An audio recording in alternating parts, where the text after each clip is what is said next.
Bonjour, donc moi je m'appelle Guillaume, je suis conseiller en portage salarial chez Régie Portage depuis mai 2022. Moi, ma mission principale, c'est bien sûr la présentation du portage salarial. Il y a un suivi avec les prises de rendez-vous des salariés portés, une explication donc du portage, mais aussi une présentation de notre offre, qu'est-ce qui nous distingue de la concurrence, et puis bien sûr un suivi après avec toute la contractualisation, le conseil, l'accueil des salariés portés dans l'entreprise, tout ça. Moi, ce qui me plaît, c'est vraiment le suivi personnalisé, le fait qu'on doive s'adapter aussi aux différents interlocuteurs que nous avons, comprendre leurs besoins, leurs recherches, et puis du coup adapter le discours et le suivi, l'accueil de cette manière.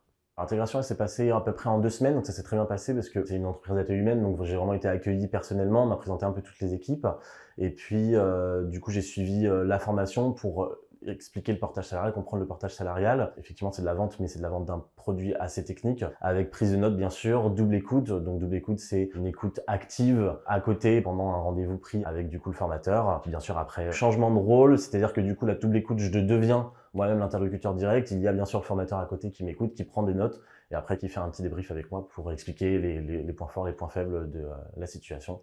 Et voilà, donc progression comme ça. Qu'est-ce qui fait un bon commercial? C'est l'empathie, comprendre la personne qui est en face de soi, ses besoins, ses objectifs, la pédagogie, pouvoir expliquer en termes très clairs et concis le fonctionnement du portage, et la valorisation, en tout cas mettre en valeur les procédés de l'entreprise, la politique de l'entreprise, car on représente l'entreprise en tant que telle, donc on doit pouvoir le faire de cette manière.